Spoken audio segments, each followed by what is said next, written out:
Fishing Obsessed podcast. We'll be sitting down with a fresh guest each week.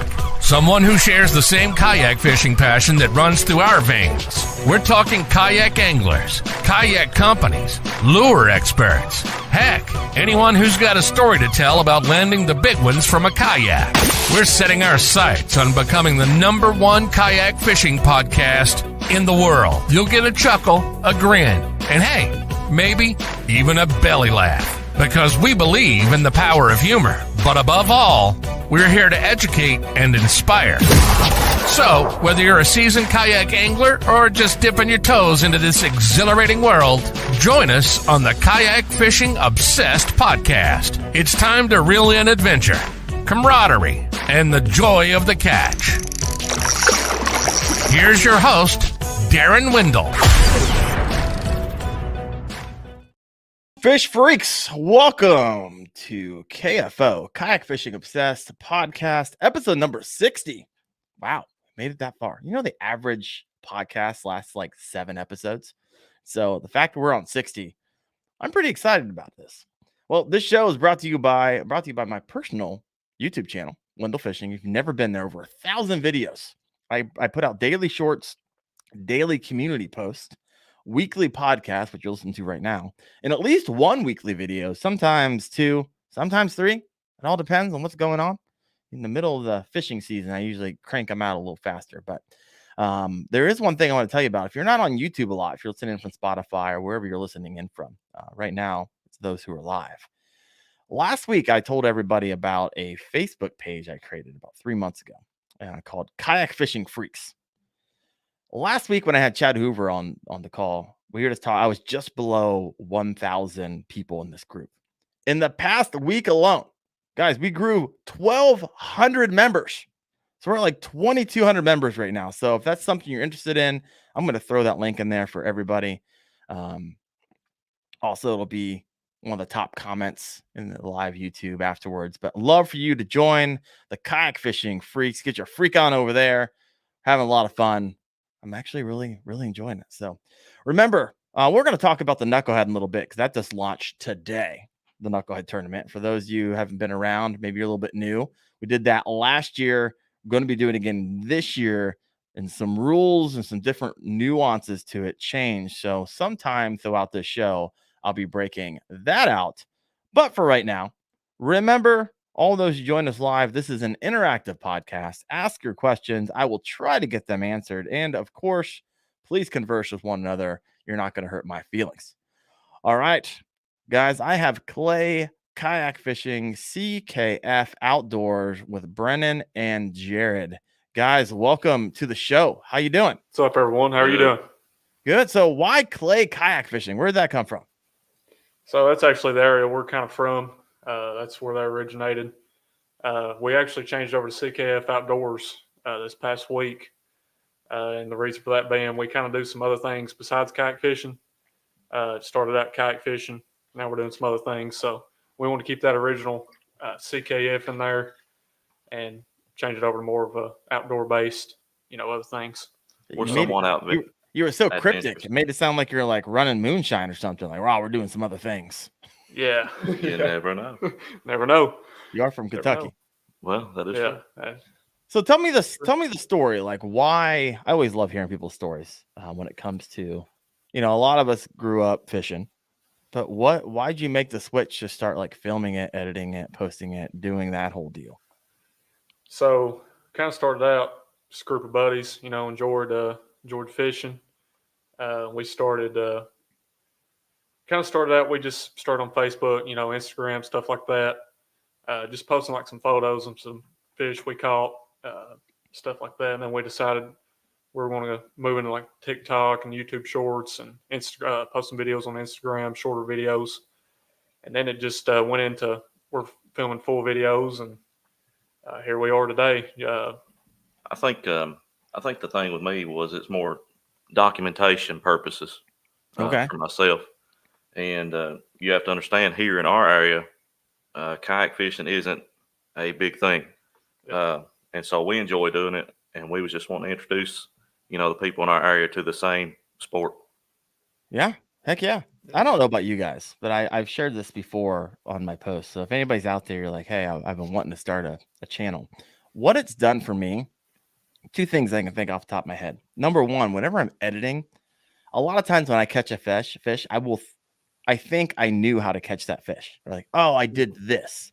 And it's not until I'm like, I come home, take the SD card out, throw it in iMovie and start editing this thing and realize that's not what happened at all. That's what I thought happened. But until I slow it down and watch it again, I'm like, oh, I actually did this. And that's when I triggered the bite.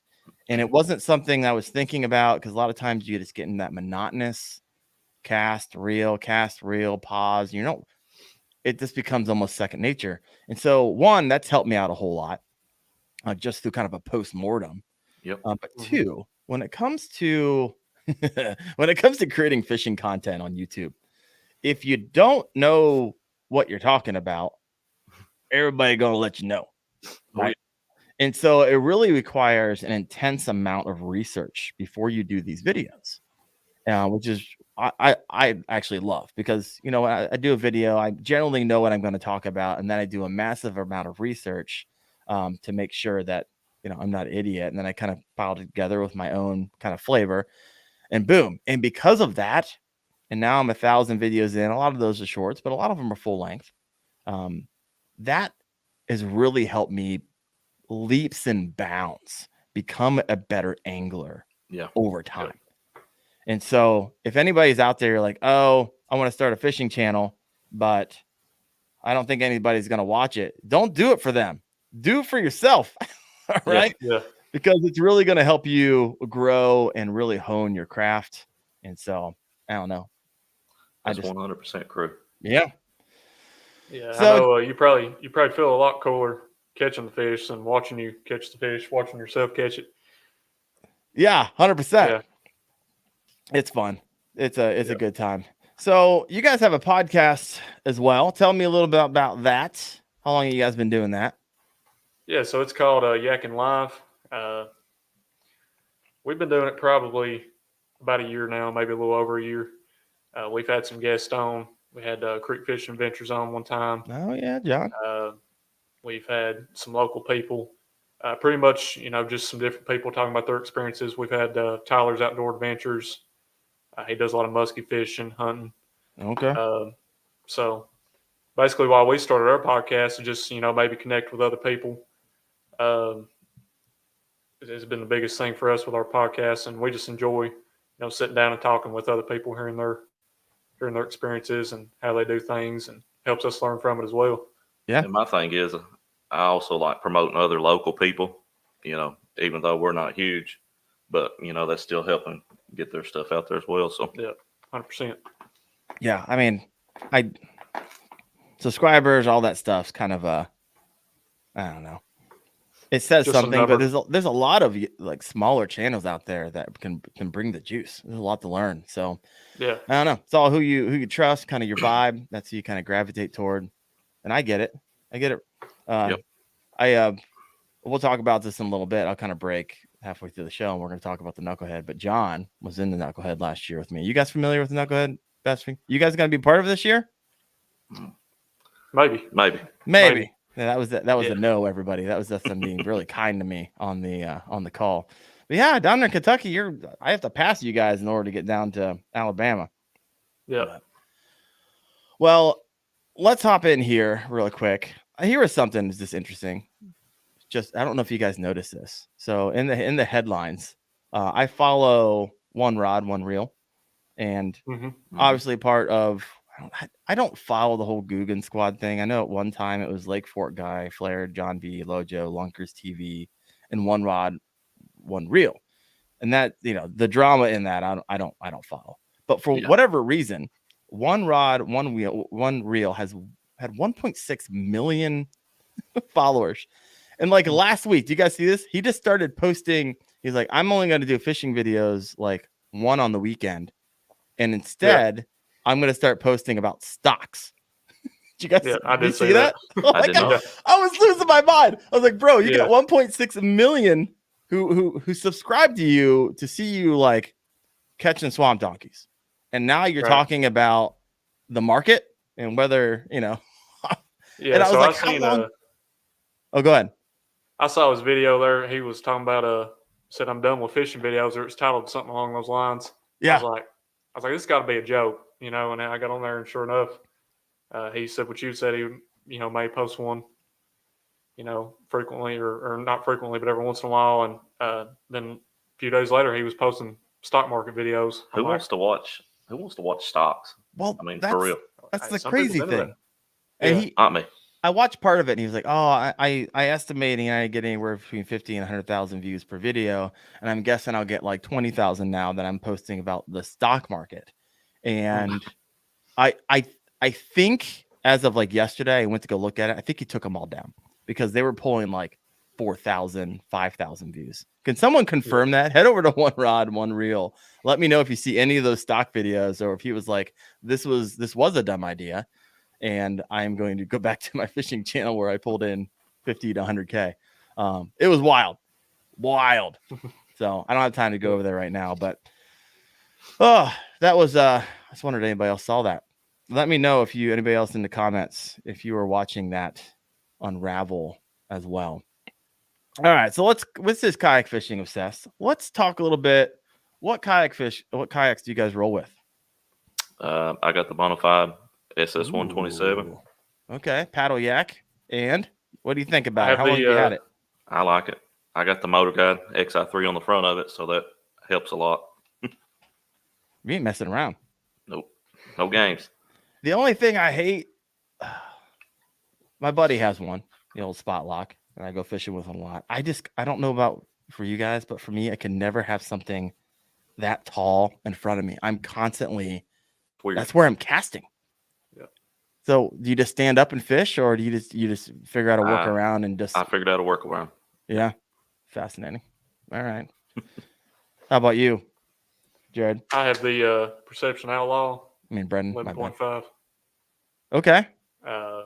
It's a pretty good kayak, man. I mean, it ain't, you know, it's definitely a cheaper kayak, but it's stable. It gets the job done. I mean, you know, it's comfortable. Plenty of room. You can stand up on it.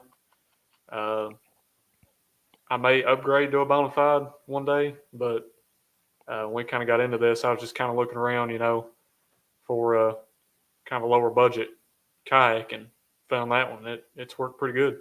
Nice. If you could upgrade, this goes to anybody listening in as well. If you could upgrade to any kayak right now, money's not an issue, what would it be? Native. Titan. Native. All right. So same company, just different brand. Which one? Titan? The Slayer. Let's see. Wait, the Titan. Max. Is there a Max? I think it is the Slayer. Slayer Max.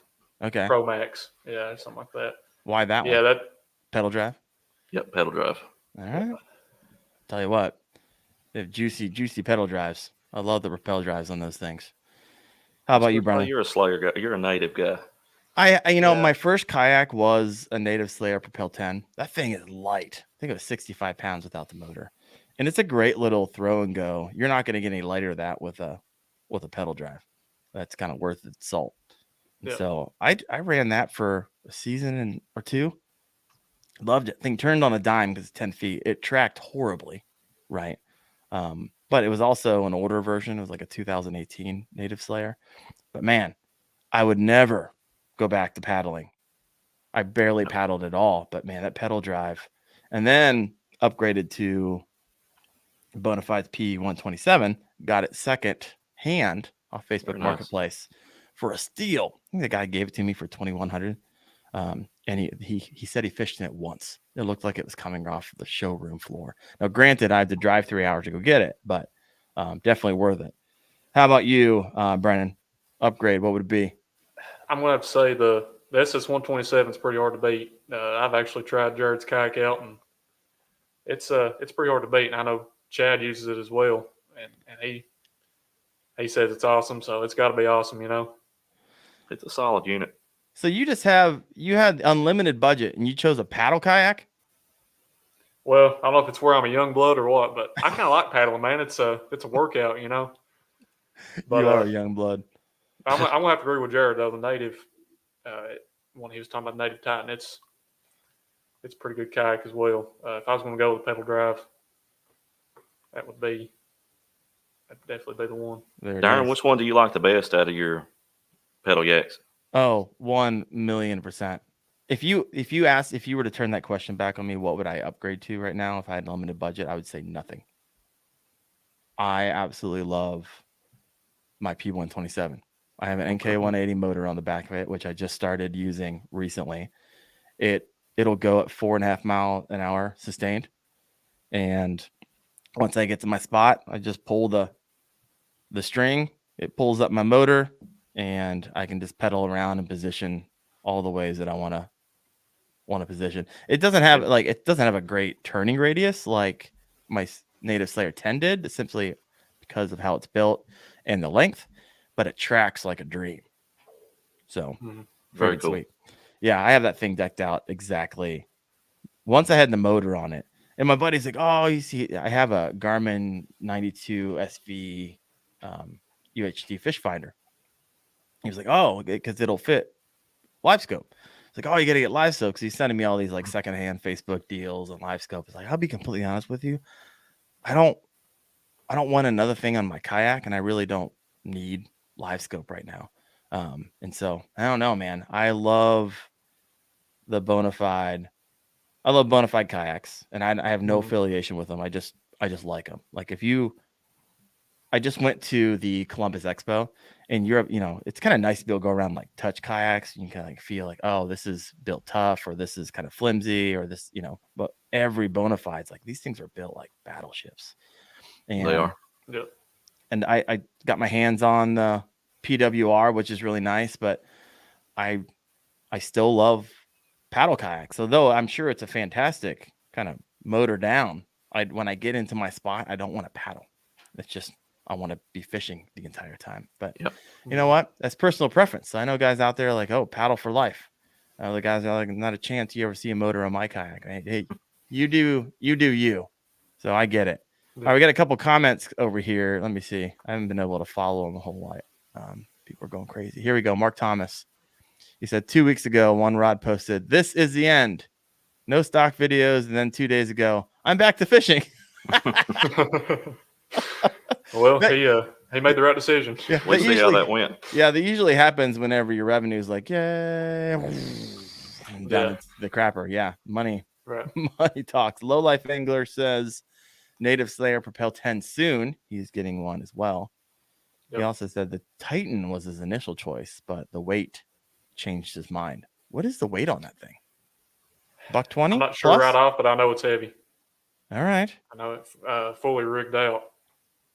I can't remember exactly, but it was pretty heavy, because we actually had Adam Milstead on our podcast not too long ago, and he has one of those, and he was talking about how heavy it was.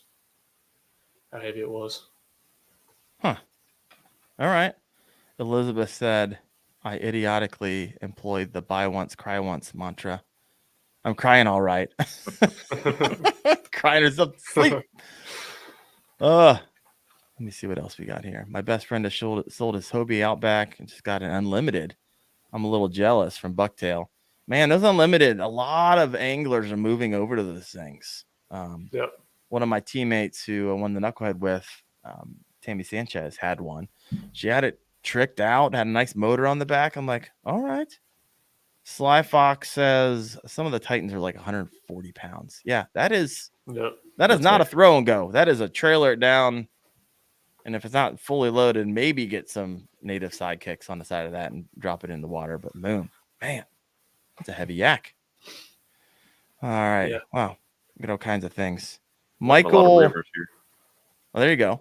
Michael Bishop. Got a question for you two. What's your upcoming project for the summer? So we're going to try to do a lot more challenge videos this year. I know we're going to try to do one video, maybe like a 24-hour challenge. Like a survival thing. Survival thing, yeah. We're going to try to do a lot of catch and cooks, and going to try to maybe hunt some as well. We got a lot planned for this summer. Just stay tuned for all that. We're going to try to do some crazy stuff this year. What have you found to be your most popular videos that you guys put out there? I think one of our most popular videos is definitely river wading for smallmouth, which we didn't even have the yaks that day. We just strictly was wading that day. The catch and cook done decent. Yeah, we had a crappie catch and cook as well. We went out that the night before, caught some crappie, filleted them up and all that, and then the next day we cooked them over a campfire out by a little pond. It was pretty nice. Kind of got the best of both worlds. You got food, and then you got fishing. Yeah, and so you can't beat both those together. I watched some of those videos. Some of those guys on the catch and cooks get like out of control, right? They got these these knives that look like they made in their metal shop, and they got vegetables and everything. Throw them up in the iron like catch with a knife, and it's stupid. And you just sit there, and I don't even like. I'm not even interested in that type of thing, like in watching it. But the cinematography on it and how they cut it up, I don't realize it, but 5 minutes in, I'm still watching their video. I was like, wow, you guys have something. You got something going on over here. Yeah. The fishing cooks are definitely they're definitely popular in the video industry right now. Yeah. Well, let's hop on in to the kind of theme of our show here. We're going to be talking finesse fishing, one of my favorite ways to fish. And so essentially, for those of you who may be new to fishing, maybe not, some of you guys may be like, yep, already know this. I'm going to say it anyways. There's two primary bass fishing strategies out there, right? You got your finesse fishing, and then you got your power fishing.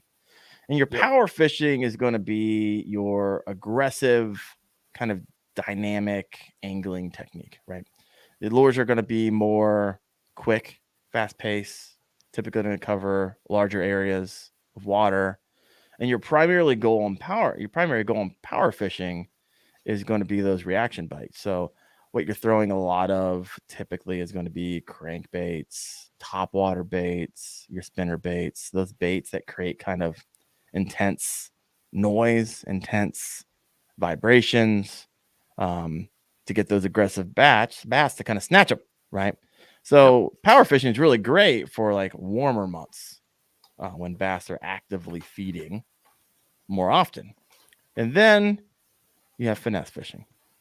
Typically, usually lightweight lures that really entice those cautious bass, right? So the deal here is that you want to imitate natural prey. So you're trying to imitate natural movements, lifelike movements, really great for clear water, or really great type of fishing for whenever you have highly pressured water. So places where they get fished a lot, and those bass see everything flying by their face by the end of the summer, and really a great type of fishing for those finicky bass. And so that's kind of what we're going to talk about today, is really focusing on finesse fishing. So I like finesse fishing a whole lot. My primary way I catch a lot of fish, but I talk about that from time to time. I want to hear what you guys, because when I asked you what are the things you feel like, oh, you excel in, you're like, hey, finesse fishing. I was like, sweet. Let's talk about that. So let's first start off with, walk me through, when do you start breaking out your finesse presentations, right? And what are your top 3 to 5 finesse presentations that you're going to have hooked up all the time, and why? Yeah, so for me, I'm using it almost year round, especially, you're going to use a lot during this time of year where those bass are kind of on the nest and stuff. So big one I use, wacky rig. You can't beat it. Can't. Most versatile. They're gonna bite that, every time, just about. We both use the Texas rig, and we use it weightless a lot. We just prefer to run it weightless. We'll run the Ned rig. Ned rig's great for river fishing. Those are definitely my top 3. So I'm going to say probably the weightless wacky rig is probably my favorite. And a lot of people think I'm crazy, but I actually throw that on a bait casting reel. Whoa, come on now. Yeah, it kind of goes against the grain, but Yeah, I can It see how works. it works. Yeah. It's got the weight to it. You could definitely wing it out there. Yeah. So a lower kind of fluorocarbon, is that what you use for that? Lower weight? Yep. But like a so 10 to 12?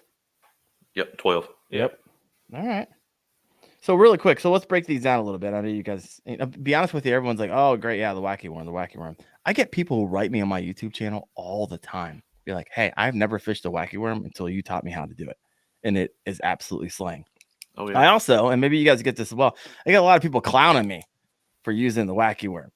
And, it's one of those things. I just was reading a Jordan Lee post today where he was talking about fishing docks and that he skipped a wacky worm under there, right? Pros are using this often because it's so freaking effective. I was able to catch a 22-inch for the knucklehead, which would help put my team to win it on the freaking wacky worm. So if you're not using this bait or you feel like there's pressure from whatever outside sources or people are giving you crap over utilizing this thing, I actually started pouring my own colors and putting my own salt content in it this past summer. And I think I landed in 19 on the wacky in 44, 47 degree water. It's very effective. Deadly. Just deadly. So really quick. So what's the water temp where you guys are at right now? What are you fishing? Like, walk me through how you would fish the wacky worm, like kind of throughout the year. When are you pulling that thing out? So water temperatures right now is probably. It was 56 the other day. Yeah, I was going to say mid-50s. The juice. You guys are on the juice right now. Yeah. So, man, how I fish it, which Jared's actually got one rigged up here, I believe. He'll show you. So we use the trapper hooks. Okay. And he can kind of show you. I think he's got one here. He can kind of show you. Very unique looking hook. Oh, trapper hook. What? Okay, I've seen those before. I've never actually used one. All right. Yeah. So I've never lost a fish on those. So those listening in, you're gonna have to explain what we're talking about here. So for those on the podcast, not on the live, so explain the trapper hook. What it's doing. So it's a very uniquely shaped hook, and typically you'd use an O-ring on this. I don't most of the time just because I lose every O-ring tool that I have. But essentially, when the fish latches on, this bait just slides up, and you have a lot of excess hook. And these are extremely sharp. Okay, so for those listening in, you got the hook bend, and then it almost drops into like a sink, right? Yep. And then it comes up, and so the idea is you pin that bass, so it can't throw it. All right, I've never used those before. Try it. Usually use like a size 1, size 2 Gamakatsu, just kind of circle hook, but those are interesting. Those look beefy, by the way. Yeah, they're very effective.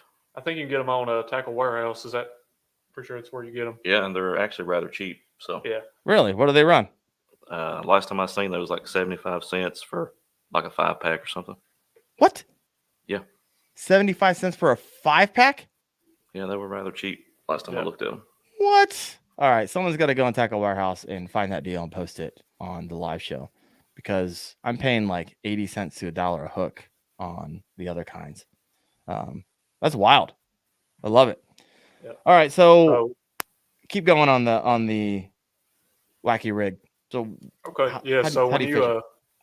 so how I fish it, and this is I think the most effective way, you're going to want to find maybe like a tree hanging over the water, or some kind of cover that's hanging over, maybe like a dock even.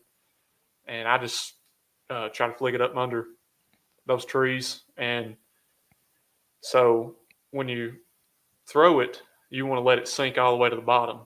And I'm going to say probably 75% of the time that bass is going to bite it while it's falling, because where you're throwing it over those trees and over top of that cover, in a bass's mind, they're probably going to think that it's just fell out of that tree or whatever's there, and it's falling, and they're going to grab it real quick.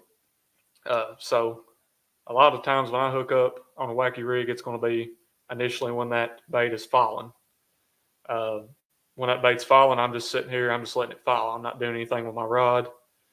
I'm just waiting on it to fall to the bottom. When it does get to the bottom, I'll, tighten my line up. I'll kind of flick my rod a little bit. Yeah. What that kind of does is, Jared, if you let me see this, it just gives it some motion on the bottom there. It just kind of, when you flick your rod, it's just going to do that a little bit on the bottom, give it some motion. And then a lot of people are different with how fast they reel it up. But with me, after I give that little bit of motion, I'll do about a half a crank. And it's a real slow technique when you're fishing. It's going to take a few minutes to get it back to you, but I just fish it real slow. I'll do that half crank, maybe, work my rod a little bit more, give it some more movement, and just try to keep it on the bottom. So something cool I like about the wacky rig, when you throw that bait out there, obviously you can see the line on top of the water. Mm-hmm. Yeah. And if there's a fish close by, all of a sudden that line just straightens out. Yep. And you're like, okay, I got a bass. Yeah. And then that's it. Yeah, that's the juice about that. All right, keep going. And so when a bass hits a wacky rig, typically they're going to swallow the whole worm. So they're, on a Texas rig, you got a little bit, here's a Texas rig, you got a little bit of this excess hanging off here. And typically they start from the bottom and work their way up. On a wacky rig, they come in, they're going to take where that hook's, in the middle, they're going to take everything. So most of the time, if you miss one on a wacky rig, especially on these trapper hooks, you ain't doing something right, because we don't claim to be professionals, and we use the wacky rig by no means, and we use the wacky rig, and it's 100% been the most effective thing that we've ever used. I think what makes it so effective is that it's just a delicate approach to catching fish. Yep. And so you take these bass, especially in cold water, they're very lethargic, just chilling, vibing, hanging out. And I guess it mimics an easy meal to where they don't have to put in much effort to eat. So I think that's what makes it most effective. Yeah. So you guys fish it completely different than I fish it. Now, granted, I use it as kind of a target strategy. So, and I also like to skip it when I can, even if I'm open water, there's no dock around. I will skip it because I guess in my logical mind that I feel like it's going to get the attention of anything along the way. So for the 15 to 20 feet that I skipped it, hey, what was that? And then I will let it fall like you guys do, but I don't go as slow, which is interesting. So maybe I need to kind of try that out. And of course, I'll do, tug. I'll probably move it a good 1.5 feet, though. You guys aren't moving it. You're just kind of giving it the little jiggle under the water. Yep. And if I don't catch a fish within 5 tugs, I'm done. I don't try to bring that thing back to the boat. No, granted, you can catch fish, but being how long I've been fishing this thing, I believe that your chances of catching one after 5 tugs and a pause go significantly down. And you'd be better just to reel that in as fast as you can and recast it to a different spot. So I think of it, wacky rig fishing as kind of concentric circles. Wherever that bait stops and starts to fall, I think 10 feet, right? Mm-hmm. I'm going to pull in and have the drawing power of about 10 feet. And if it doesn't, they don't come after it in that point. The fish wasn't there. They weren't interested. And I move another 10, 15 feet to the right, and I keep working myself around the lake. And if they're close by, they're going to smack it. It don't take them long. Yeah. I love it. Oh, here we go. What are those hooks called again? We got some questions in from Sly Fox. They are trapper hooks. Trapper hooks. Yep. And I actually looked them up. They are 97 cents now for a 5-pack. Wow, on clearance. Now, by the time I get over there, everyone's going to buy them. They're going to be gone. But I mean, for 97 cents for 5 of them, I'm probably going to get 5 packs. And if they work as good as you say they're going to get, heck yeah, nice. Josh Lanham says, "Hey, I like the Mustad Titan hooks for the wacky rig. Right on. I like it." Mark Thomas just said, "I bought all those hooks." So There you go. They're no longer on clearance because they're sold out. Dang it. Come on, man. We'll see. We'll see if they're there. Mark, you got to send me some. If you grabbed all of them, I'm going to come through this microphone. Wring your neck. I loved it. All right. Bucktail says, I like the VMC relatively weedless Nico for his wacky rig. I love it. Very cool. What else have we got here? VMC wacky hooks here. Still overpriced. Yeah. I mean, get them for 20 cents. Was that Tackle Warehouse? I think it was Tackle Warehouse. Yep. George P. has got a question for you. Favorite colors for your worms? Very cool. So, I am a green pumpkin, red watermelon flake type of guy. Okay. That seems to be what works best where we live. Yep. Yeah, I'm going to say the same thing. Obviously, it kind of depends on what the water's looking like with color, but I found that the watermelon red flake or the green pumpkin with some red flake is probably the top around here. Here's the exact one that I use.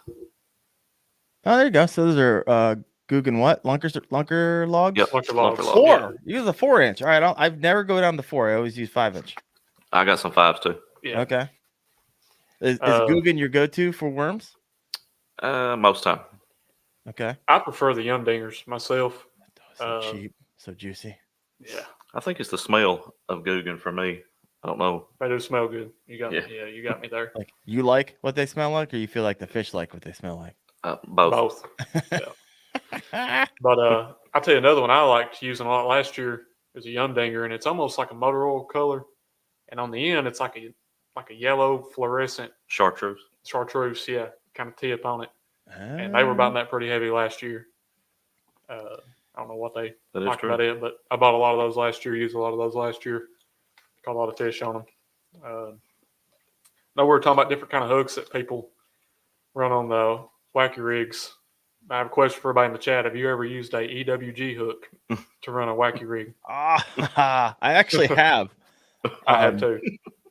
I've actually used a 5-aught before. So hear me out. So I was at my buddy's private pond and around here, and these fish, it used to be an old camp like 20 years ago, 30 years ago, and no one has fished this thing in 20 years.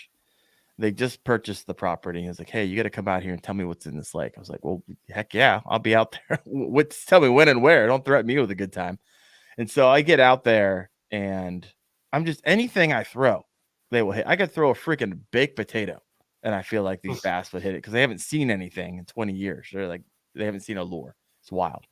So I'm just goofing around. I put one wacky rig. My buddy's with me. We're in a paddle boat because I didn't have my kayak. And so I was like, let's do a little test. I throw a wacky rig on a 5-aught EWG, throw it out, boom. I was like, all right, let's put 2 on. That looks stupid, right? Like, so I throw it out, boom, hit it again. So I was like, all right, we got to keep this rolling. I put 3 on. It just looks stupid at this time. It looks like a spider. Throw that thing out within a few casts, got another bass. It's like, we're going 4. Hit it again. We went 5. Hit it again. And then I started running out of wacky worms because they were like flying off left and right. But I put 5 wacky worms on a EWG 5-aught, and man, I got to go back. I didn't have it on freaking video.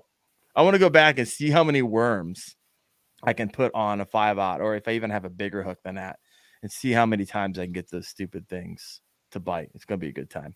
Anyway, sorry. I took us off the crazy train. He used an EWG hook in one of our videos once. Yeah. And he received so much crap for that. Yeah. And I was like, if that's all you got, that's all you got. Yeah. So we go to this pond, and it's like probably around the beginning of June.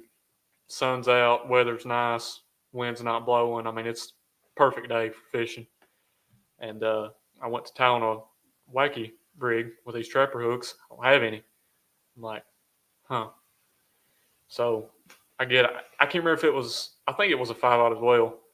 I just get it, put the worm on it. I'm like, we'll try it. I caught them all day. It was videos actually on their channel. I think it was called, it was just like a kayak bass fishing video. Okay. But yeah, people were in the comments. They were like, man, that's crazy on an EWG hook. You know, You're such a noob. I mean, it worked. It's They still, were calling me. still a hook, folks.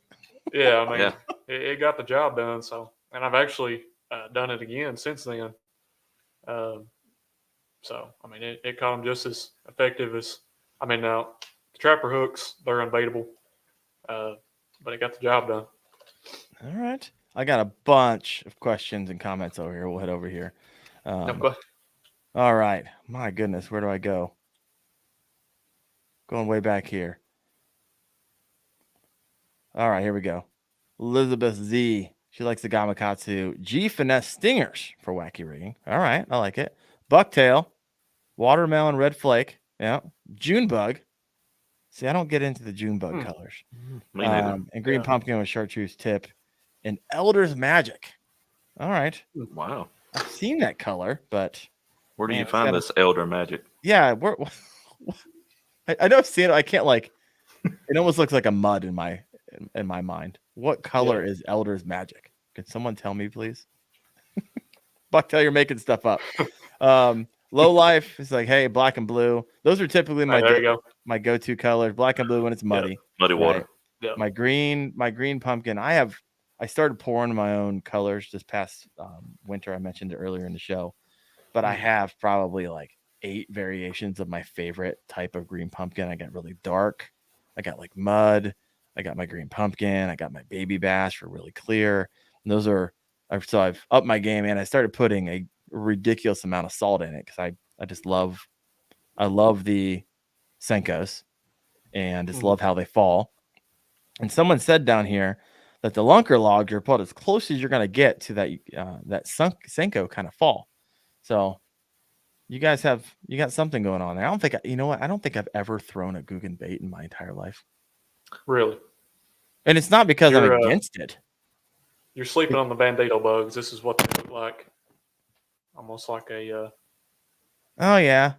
See, that looks similar to, I mean, not exactly, but the ribs on the body looks like a D-bomb. And that's what I used all last summer.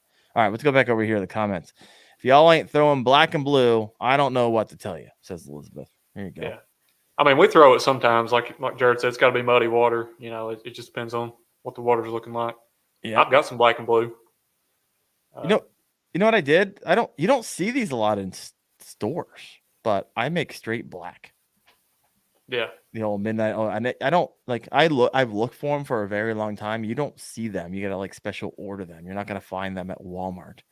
But straight black and muddy water is going to perform for you like a black and blue, in my opinion. Yep. But what molds are you using for those? It's actually the Do It Essential molds. Okay. So for those of you who that was one of the things I wanted to do this past winter, is kind of a winter project, is really kind of get into making my own. So I probably have 7 or 8 molds, and I made my own DIY air vise, which I did a video on. So you can you can really quickly kind of make those. Probably made 500-600 worms, and they're all from remelts. I just keep all of my old torn up plastics, and then you just remelt them. Also another video, all these shameless plugs, just throwing them out there, folks. Go check it out. And then you when you mix up yellow, green, chartreuse, Elder's Magic together, guess what color you usually get? Green pumpkin, right? So it's exactly what I'm looking for anyways. And then you can put I put a ton of salt in there, and so I got them right where I want them. And so far, even in cold waters, they've been performing pretty well for me. Do you use any scents? I don't. I've never got into scents. And my thought process on it, and I know you guys like it, is I don't think it matters that much in warm water. I think it matters more in really cold water. So right now, but I don't know. I'm sure someone could probably talk me into it if this really got into it. Maybe some other time. I don't know. I don't know what to say there. Take a look at this. A couple more comments here. Sly Fox Fishing said, I don't use regular wacky rig hooks. I use a drop shot hook because I rip their face off when I set the that's a valid comment. Doesn't look like you're gonna be bending out a trapper hook. Those things look nice. All right, what else we got here? Oh, Low Life says, I lost fish on the Berkeley Fusion. Interesting. Never used those. Yeah. I think that's actually what I thought Jordan Lee, maybe not, was using. Maybe it was Max Scent. That's what he was mentioning today. He was throwing a Max Scent. Bucktail said I bought a pack of June Bug from Reaction Tackle. It was a little miffed that they're pretty much just blue. They work pretty well in lightly stained water, though. Nice. Do any of you fish? This comes from Bass Raft. Do any of you fish watermelon pearl color? Never have. I've not. I've seen them, but I have not ever fished them. Sly Fox says, "Hey, I caught over 200 bass under Lunker Logs wacky rig, so maybe I need to try out these." You guys have them right there in front of you. Don't you? Throw those back up on the screen real fast. What makes a Lunker Log? Is it just their version of a 5-inch Senko or dinger? Pretty much. I'll let Jared show you here. Yep. It's just a typical stick bait. Looks like every other stick bait out there, but it smells delicious, folks. It's got the juice, and they have a lot of salt in them as well. All right, all right. How much do those run a pack? And they're 8 in there. I think the last time I bought some of this, I got them on sale. There's like $4.50 or something. Yeah. All right. You can get them at Walmart too. Probably about that same price. I think at our local Walmart. They're a pretty good bait. I like it. All right, so we basically kicked the wacky worm dead horse a few times. Let's move on. Texas. Let's talk Texas or Ned. Let's kind of choose your own adventure. Talk whichever one you want to talk about. Because I like the Ned in 2 places. River for smallies. They just lose their mind, especially in cold water. And I just caught one 2 days ago in 46-degree water when nothing else was working. Just was able to get one to smack that guy. And I think I saw Elizabeth essentially say she throws the Ocho. By the way, Elizabeth, I love the Ocho. KVD Ocho, Ned rig, just a little bulkier, the black and blue. Those things destroyed last year for me. So absolutely love those. But passing it back to you guys, talk whichever you want to. Go into detail about the Texas weightless or your Ned and kind of what you throw and the weight to the Ned head and so forth and so on. Yeah, so we'll go ahead and go with the Ned. So we're kind of on that topic. Like you said, it is unbeatable for smallmouth in the river. This is what we're throwing every time we go to the river. We've got a Ned rig. We've actually caught one of our guys last year caught a walleye on a Ned rig. They hit that. Yeah. They do. Yeah. I caught a walleye once. I was like, what is this thing? Yeah. I was surprised. I didn't realize. Then I realized, did some research. Oh, they hit Neds all the time. Yeah. So definitely effective for multiple species in the river. We've also caught rock bass on them. Mm-hmm. So it's what our Ned rigs we use in the river look like. So we just got the basic Ned rig jig head. That's kind of what it looks like. If you don't know what it looks like, I think people are pretty familiar with the Ned rig though. It's kind of like the wacky rig. It's one of the more popular ones out there. You'd be surprised.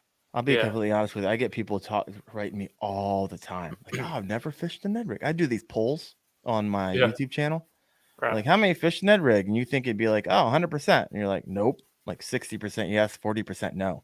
40% of thousands of people say no. It's like I get surprised all the time through these polls that I do because I assume I talk fishing all the time. Like, why wouldn't you fish one of the easiest ways to catch a bass, which is wacky worm? It's because people grew up and the first time they caught a fish with their dad or their uncle or their mom, whoever they fished with, they caught it on a tube, and that's what they've been fishing ever since the rest of their life. They really haven't delved away from that because that's their confidence bait. And so starting the unconfident bait route will really help you evolve as an angler. I'm not going to go down that road, but keep going. Was that a Ticklers from Z-Man on there? That's one of the Bass Reapers. Bass Reapers. Okay, I can't see it. All right, there we go. Okay, it has is that a flared tail or is that just a little fat tail there? Okay, it's not flared. I thought it had. It almost looks like a tap. Yeah. That'd be a good way to describe it. Yeah, right now, if you want to throw the Ned, right now is the time to do it before everyone's ponds and lakes turns to a grass field. Yeah. super effective right now. And I actually throw that on a bait casting setup too. So. Yeah.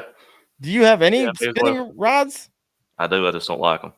Is it BFS? Are you using BFS here or just personal preference for me?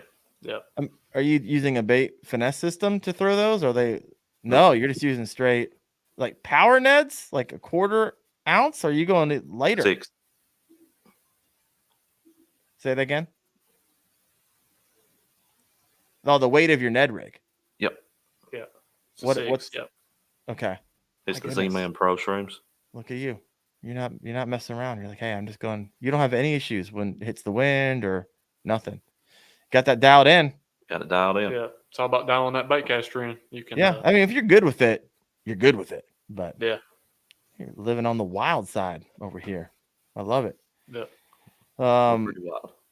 Scott Hanneman, smallmouth here, loves chartreuse. Smallest so far this year is 47-degree water, 14 inches. Man, that's your smallest. You're having a good year, my friend. Wow. Yeah, he is. 100%. Oh, love it. All right, so Ned rig, Texas. You guys have any? You go same colors, green pumpkin on your Texas rigs? Yeah, for the most part. So here's our Bandito bug. This is what we're throwing a lot on the Texas rig. We'll also rig up some of those worms. I think this one is the summer crawl color. So, you got this color on this side and then more green pumpkin on the other side. I'd buy that. I do throw the black and blue Bandito bug a lot. That's what, if I'm throwing black and blue, that's usually what I'm throwing. Is on that Bandito bug. We'll throw on some Kraken crawls, just different stuff. But this is definitely one of our favorites for the Texas rig, I would say, or my favorite at least. Dude, I'd buy that color in a second. Scott Martin was actually killing it in the elites the other day with that bait. Right there. Bandito bug. Yep. Interesting. I just started making my own. So the Essential Series from Do It has your own kind of standard crawl. So I look forward to throwing that. But last year it was either the D-Bomb from Missile Baits. That was doing me good. Or what was the other one? I'm not even going to sit here and try to think about it because I know I won't remember it. All right, let's move the show along. Let's play a little game here. Let's do some underrated, overrated, just for fun here. Underrated, overrated. This will be a good one because I had someone on the show 2 weeks ago who was like, I think this particular thing I'm about to say is a scam. I was like, what? A scam? Are you kidding me? But hey, he explained it. I was like, hey, to each his own. Underrated, overrated, fluorocarbon fishing line. Jared will know more about that. Well, that's pretty much exclusively what I use, so I like it. Properly rated? Yep. Think it's a scam? No. Matt's fishing mission overrated. Elizabeth underrated. Sly Fox overrated.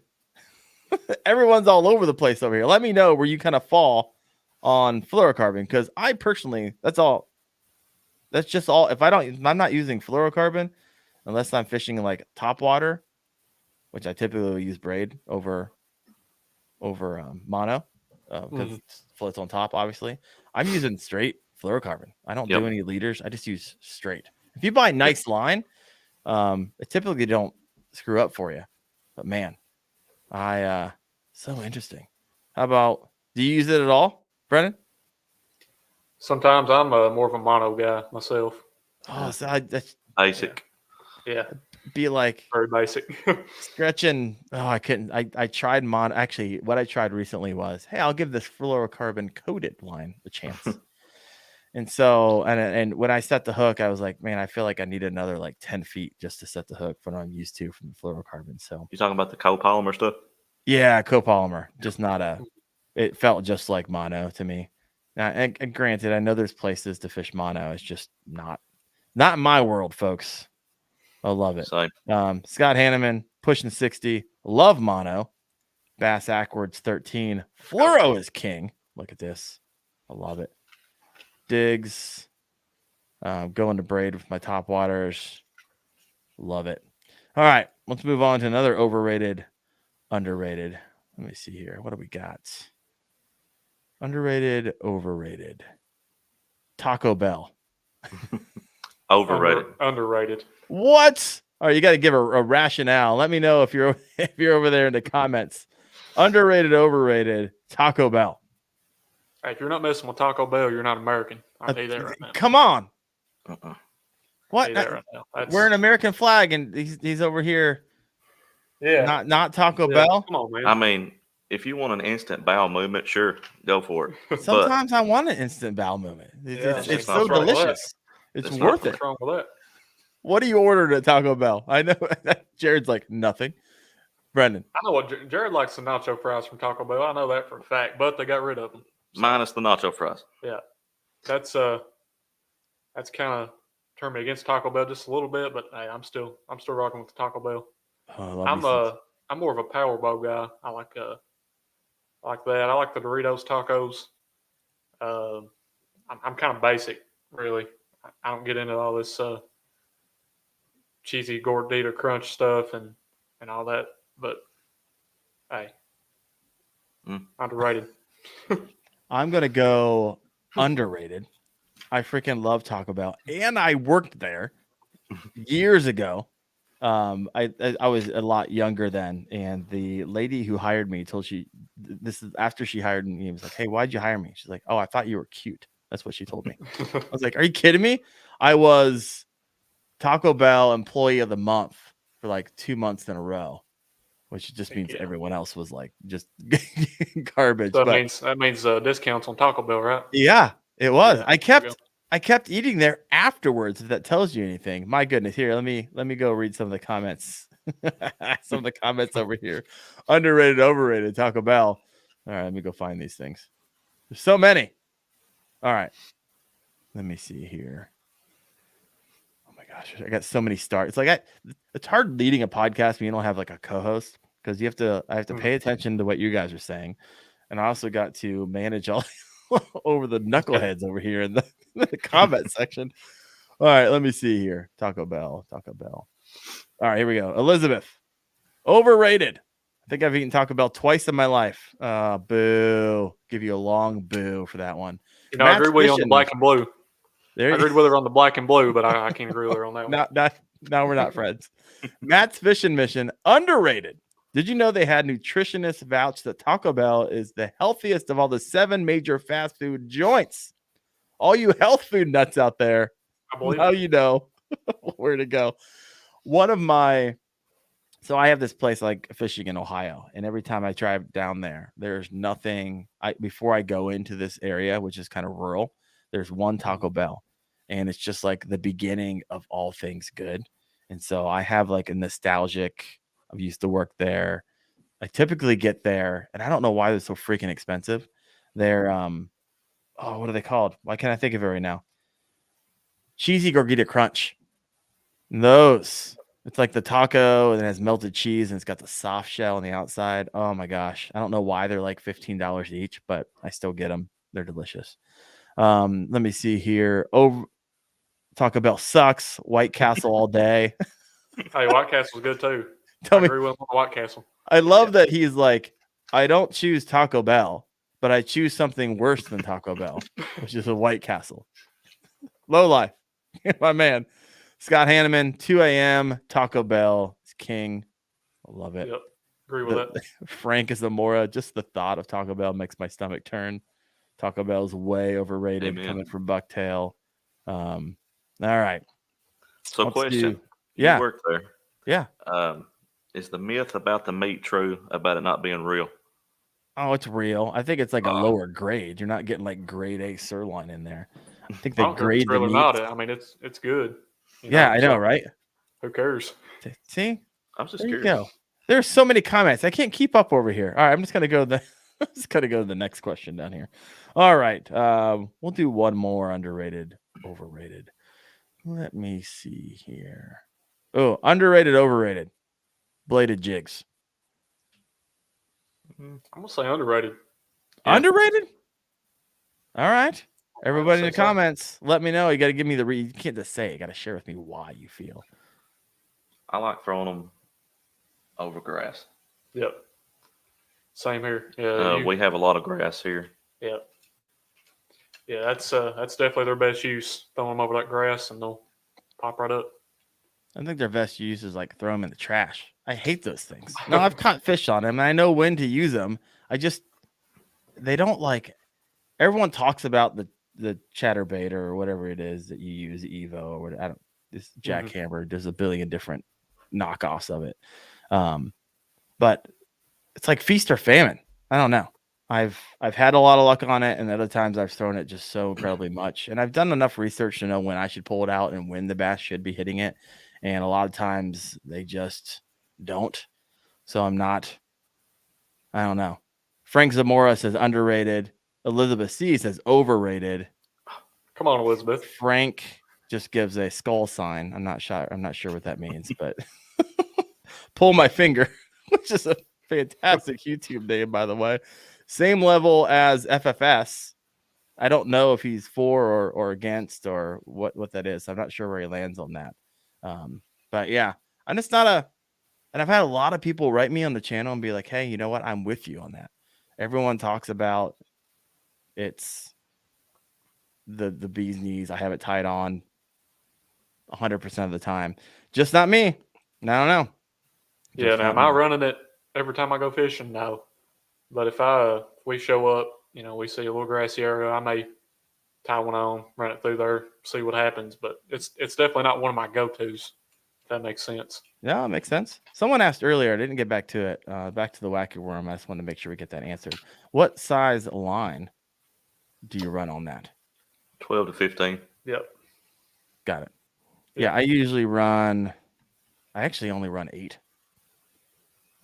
Mostly because I'm fishing on a spinning rod, by the way. Typically when I'm anything over 10 on fluoro, I'll move that bait over to my casting reel. But yeah, 8 fluoro. I use I heard some people saying they're using the Vanish, but I have really landed on the line that I like, which is the Seagar and Vizex. And it's right at that price point where it's not super stupid, but it doesn't always tangle up on me. And it's kind of, I don't know.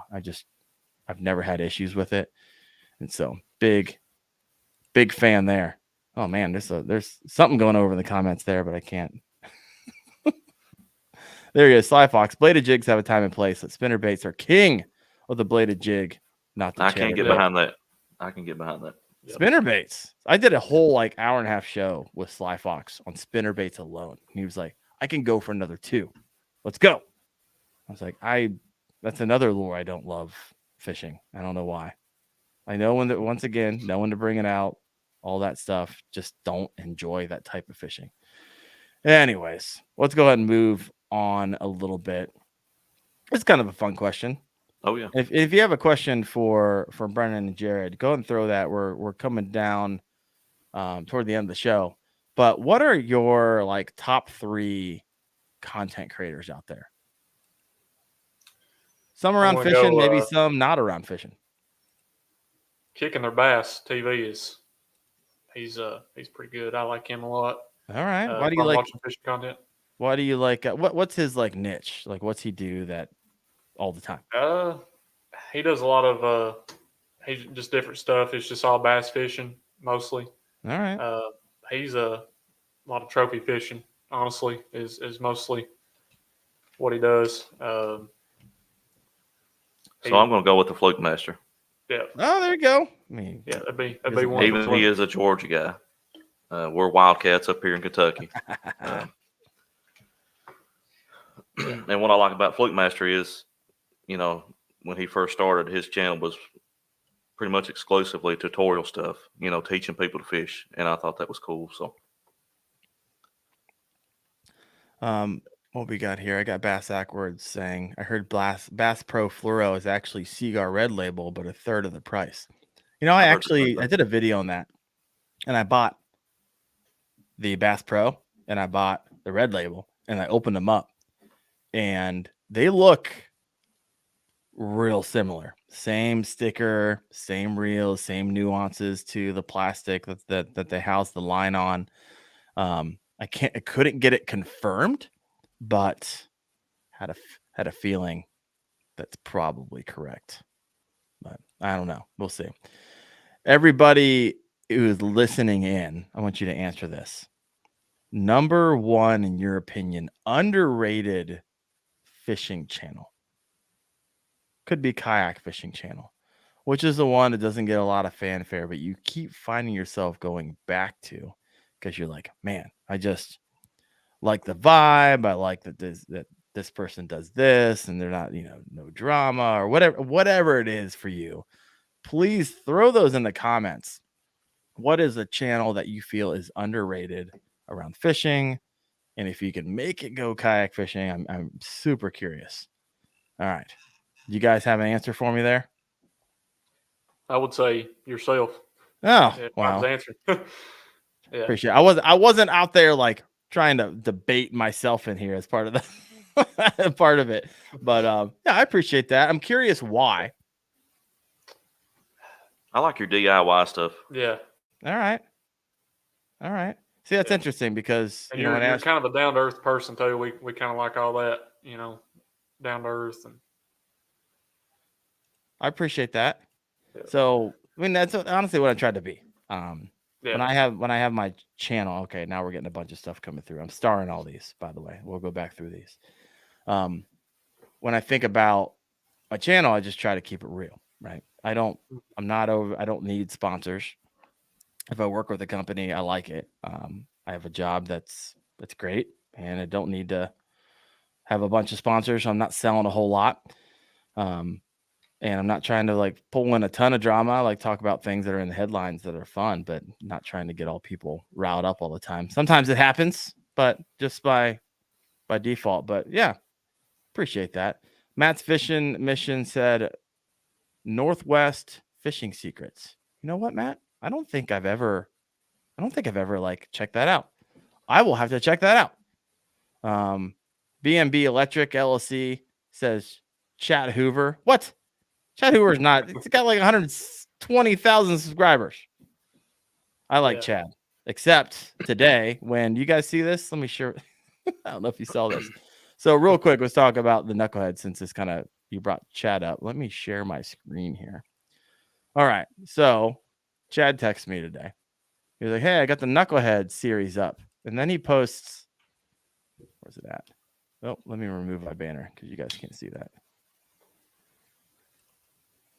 All right, that's not what you're looking for. This. Oh, come on. It's not bringing it over. Give me a second. I got to change the screen on this.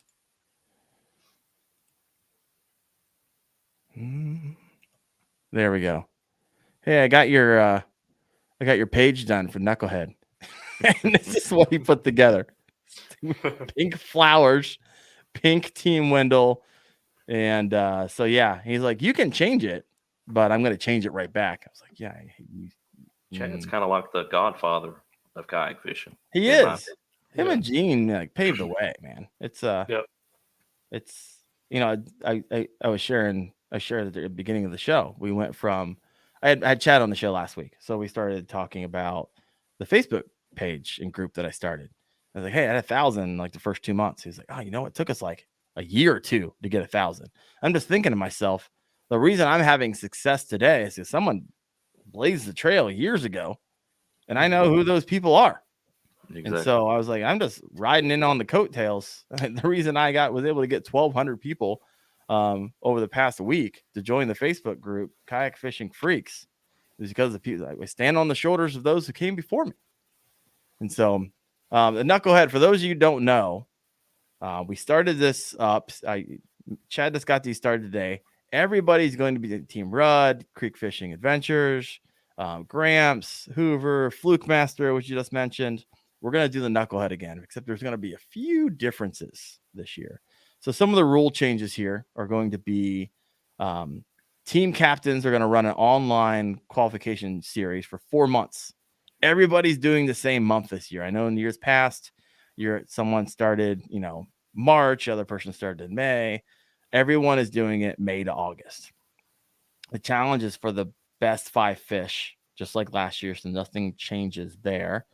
All the same rules, but a few nuances. So one, you're allowed to bank fish, inshore, and wade fish is kind of permitted for all kind of the non-kayak anglers while you're in these 4-month series. However, you have to have a kayak if you actually win and you actually are part of the championship down in Alabama. A few other things. The prices went up a little bit. It was 15 last year. Now it's 25. Not a big deal there.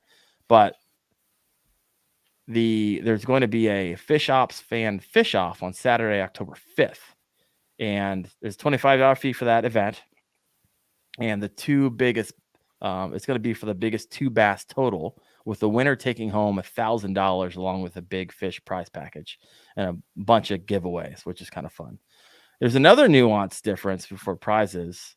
Each challenge winner will qualify to win as a member of that captain's team to compete for their share of the $10,000 prize. But last year it was just given all away. Like one team got $10,000. This year it's going to be a little bit different. Instead of a 1-day event, it's going to be a 2-day event. And Chad dropped last week on the channel that the first one of the days, I'm not sure how this is going to work. One of the days your team has to fish on Lake Wheeler. And the next day you're going to have to fish on Gunnersville. You can't be on the same lake 2 days in a row. So this is really going to separate, just kind of really, you're going to have to know the 2 different fisheries, 2 different types. It's going to be really good. I'm really excited about that. But the payout's going to be a little different this year as well. So it's going to be first place gets $5,000, second place $3,000, and third place $2,000. And this has the ability to increase, right, if we get a lot more team members and people involved in it. So a few things there. Of course, I would love anybody out there to be a part of Team Wendell. Hopefully take the Chiro Cup right here, right behind me. Get the second one. I got to make some room over here for the second one. I don't got a lot of room. But love for you to be a part of that if you are thinking about being a part of an online tournament. I'll be honest with you, I didn't think I was going to love it. I thought it was going to ruin kind of fishing for me. And then I fell in love with it because I love it being a kind of a catch photo release. I can kind of do it anytime I go out. I made a lot of friends through it, a lot of trash talking, which was a lot of fun. So it's been good. Holy cow. There's 17 comments since I went through that tirade. All right. Let me see here. Yep. Elizabeth, she was on Team Gramps, said the team format was super fun. This is great. So love for you to be a part of that. I think in years past, you could sign up for all 4 months. This year, that is not available. And you can only sign up for 2 teams at once. Last year, you were able to sign up for like 4 or 5 or as many as you wanted. And it became an issue. So once you win it, you can't continue to fish in a tournament. And if you win in that month for 2 teams, you got to pick a team like within the hour. They're not going to let you drag it on for a couple of days where everyone's scratching their head. Did I make it? Did I not make it? So Chad heard a lot of the feedback and made those changes. So I'm pretty excited about that. All right, we're coming down to the end of our show here. I'd love for you guys to be a part of it. That'd be fun. We might try that. Yeah, being that you can do wade fishing. Heck, it's a lot of stuff you guys are wanting to do anyways. All right, so what have you guys did you guys fish? What have you been catching them on lately? So is it just all the finesse stuff we're talking about? Because you guys are coming out of cold weather, which is where I am still at. The water in my lake dropped 3 degrees over the weekend, so it's a big bummer. Back down to 44. So what were you fishing around the 44 pre-55 degree? Pretty much the same stuff. Same stuff. Yeah. A lot of finesse fishing, crankbaits. Been fishing some crankbaits, getting some bites on them. Spinner bait, always a good time this year. Okay. Fish are weird here in Kentucky. Yeah, they're really weird. Yeah. But yeah, I mean, a lot of the finesse fishing is that's our favorite thing to do. And I used to hate it. Yeah. But, oh, really? So what's the nuance about the fish in your area? They're just weird. I don't know what kind of strain we got here, but they're weird. Yeah, that's the best way to put it. It's hard to explain. They're just odd. Finicky. Yeah, finicky. Well, there you go. That's why you guys like finesse fishing, because they're finicky. Is it highly pressured? I mean, imagine Kentucky. Everything's highly pressured. I lived in Kentucky for about 4 years. You do a couple things. Everyone's fishing, right? Everyone's hunting. Exactly. Everyone loves playing paintball. Everyone loves, just outdoor country boy stuff, which I loved when I lived there. So, well, folks, if you haven't done so yet, please head over to Clay. Actually, it's not Clay Kayak Fishing. My bad. CFK Outdoors. If you like these guys, CKF. My bad. Yep. Clay Kayak you're Fishing. good. Yep. CKF. Head over there. Where are all you guys at? You're on YouTube. I saw that, but what are some other places? Where do you live most of the time? We do a lot of TikTok. Yeah, we're on YouTube. We're not on YouTube. We're usually on TikTok, Instagram, Facebook. I think that's it. But you can go check out our TikToks as well. We got a lot of followers on there. We put out a lot of info stuff about different kinds of kayaks and different techniques, and we make some memes and stuff. A lot of people like that. So we're CKF Outdoors on there as well. All right. Well, I actually lied. And everyone's like, oh, he's landing the plane on the show. I'm not. I got 2 more questions here because I thought they're good. Matt's fishing mission, which was on the show not too long ago. So if you're interested and I have a backlog of 60. So please go back there and check him out. But he was on here talking about just slaying smallmouth. That's what he does out there in Cincinnati. But he had a Kentucky question for you. Okay. Kentucky question. What is a good tributary of the Licking to fish? You might not know. It all depends on kind of where you're at. I'm assuming we don't like fish. I can tell you that. It's kind of gross. Matt said they're tasty. So what does he like meaning by that? It must be a river. It's a river system in the area. Yeah, but it might not be from where you guys are at. Right. Yeah. Yeah, we're nowhere close to that. Yeah. Hours away. Sorry, I couldn't answer that for you. Question in from Bass Raft. Is Kentucky Lake any good? Once again, you might not be anywhere near it. Yes, it is pretty good. Yeah. Okay, so you guys are close. All right. Yeah. I like it. Yeah, I'd recommend it. Well, if you haven't done so, please hit that like button on the YouTube. Get some extra yardage after this is all said and done. And if you're listening in from the Spotify or wherever you listen to your podcast, do me a favor, leave a review. Hopefully, if you made it all the way through, you like it, and help me get a little bit of juice there. But guys, thank you so much for your time tonight. It was a blast. I love talking finesse fishing. Love to have a little bit of fun. Talking about some Taco Bell, which makes you want to go drive down the street right now and get some Team Taco Bell. That's I love it.